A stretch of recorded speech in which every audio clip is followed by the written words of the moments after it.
One of the next projects that Mrs. Bricksie and I are going to work on is detailing the botanical garden. We're going to expand it behind the zoo here. It's going to look epic. But we're going to work on that together probably tomorrow, which is Monday. After we're finished this project, what are we going to work on next? Well, the residential area, of course, because it sits right behind that platform. And if we can get the residential area detailed, that just makes sense, because then we'll have the zoo done, the botanical garden that sits behind the zoo, and the residential area that sits behind that. So this like whole central core will be done, and so will, I guess not here, because I've been meaning to blend this in for a long time. Maybe I should do that today, fill that in with green. Hey, that would probably be something that would be beneficial for this area. Yeah. Okay, I was thinking of doing something else, but I think I'm going to do that. But yeah, we're going to continue working on this once we get the botanical garden done. And I think it makes sense to try and take care of this as well. You see that? It doesn't make any sense at all right now. How are those vehicles even driving on that ramp? I built this really cool ramp a while ago, but I never connected this corner.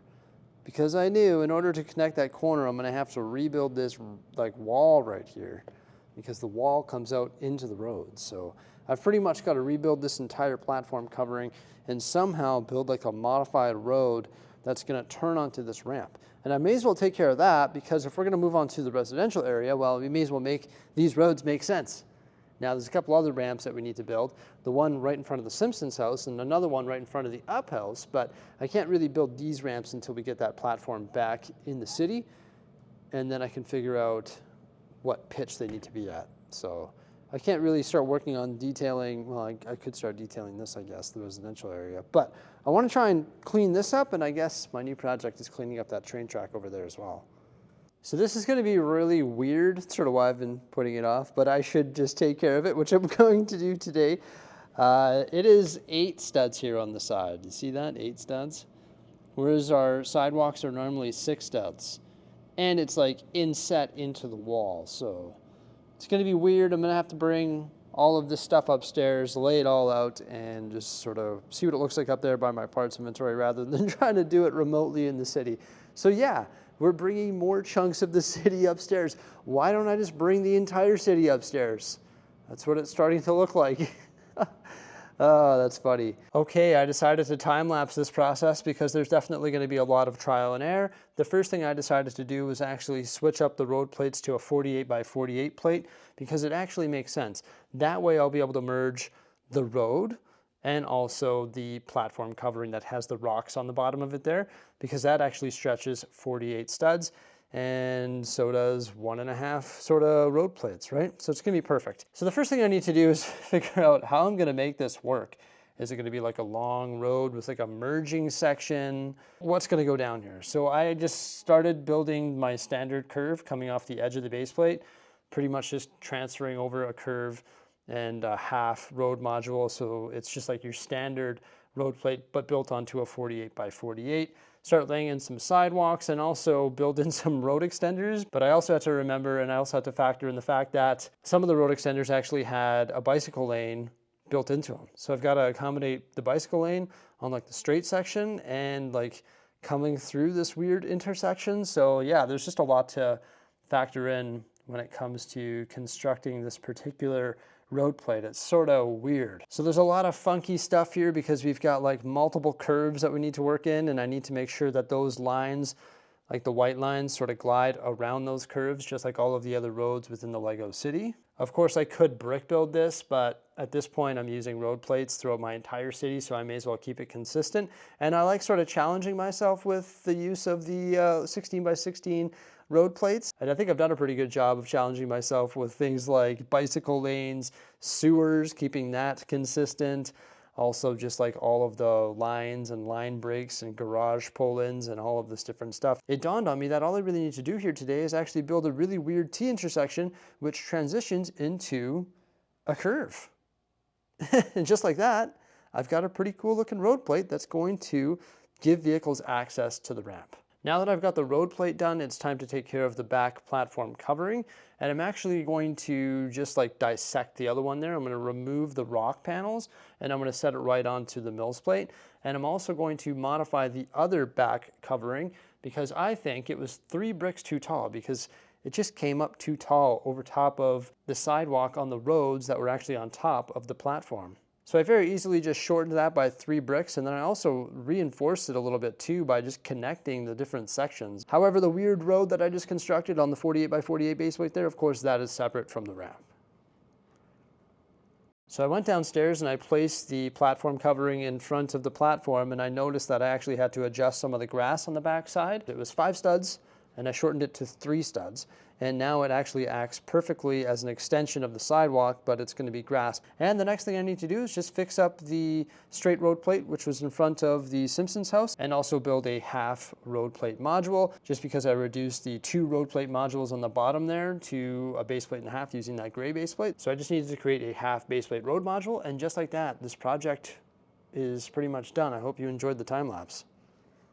Well, there we go, everybody. I'm really happy with the end result. I think it looks pretty clean. Maybe I should put some masonry bricks, though, in that big light bluish gray wall. I can't have the arches continue because then vehicles would smash into them. But maybe I should put some masonry in there to match this row of masonry along there. You can always make adjustments, right? But at least we have road access to the ramp. That's pretty cool. Like, look at that. A huge modified T intersection on a 48 by 48 plate. Yeah. A lot of weird stuff going on in there. We've got the road extender for the curve there, which extends into another curve here. And then the bicycle lane, the curved slopes so bicycles can go up on the sidewalk, or they can just go onto the road. And then there's another bicycle lane right there. This road extender is pretty weird too. It's like all the way along. And there's another little road extender there to match up with the curve. And then this long one here and another curve. And the gap right there is filled by panels, which are actually attached to this piece. So that's one solid piece. I was having trouble visualizing how I was going to make this, but as I continued to build, it sort of just came to me. So there we go. Let's place it and have a look, and then you know what? I need to clean up this huge mess that I managed to create while building this weird road. Okay, I just realized that this road plate wasn't pushed all the way down. If you noticed that, I'm sorry. I didn't notice it at first, but I fixed it.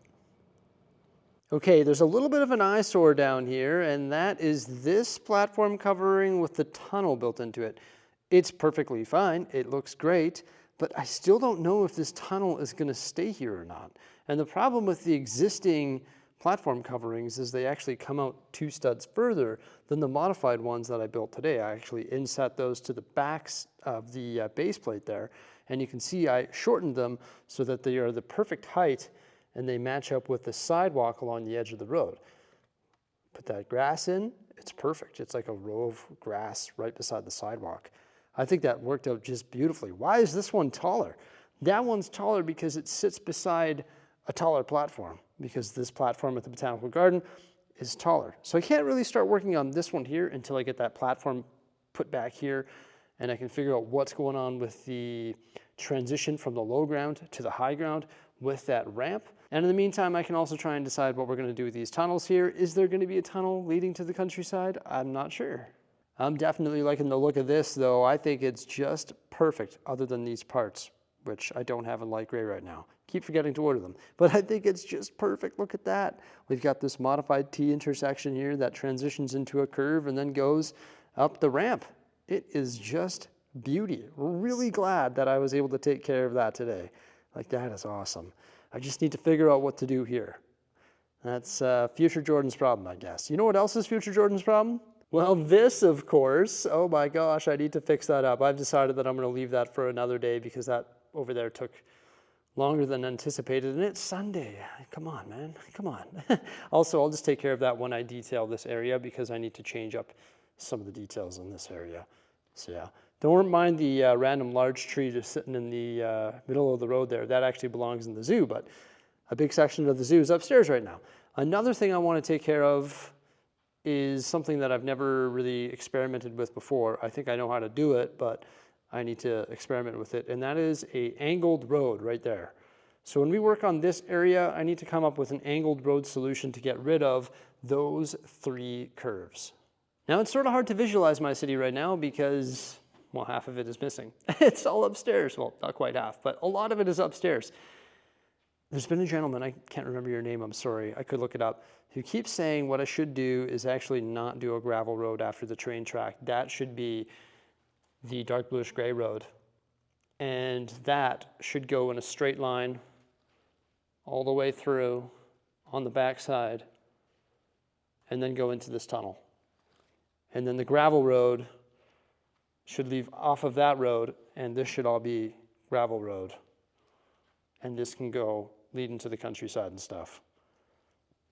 Rather than doing my idea of having the bridge right here that would go onto the midsection of a mountain or hill and then go down into a tunnel, because I was going to shorten that and have it go midsection down into a tunnel.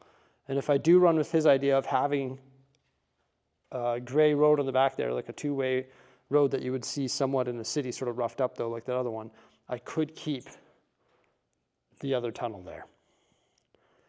So I got to give that some thought. That would involve ripping apart all this hard work, hopefully using it somewhere else, that being all the 1x1 pieces that we laid on those reddish brown plates, and also it would involve getting more road plates because I don't have any more road plates, or at least I wouldn't have enough road plates to stretch all the way along, because that's a lot of road plates. So I've got to give that some thought. If you have another quick look at this giant module up here, you can see that all of the Lego built modules line up perfectly with the height of the wooden structure in behind. And this will give you a better visual of what those platform coverings look like when they're up against the wooden structure with the mill plate on top. They're at the perfect height, just like the ones that I just finished modifying and put up against the shorter platform. So there you go, everybody. We fixed up the road, and I also gave you some food for thought. Chew on that, eh?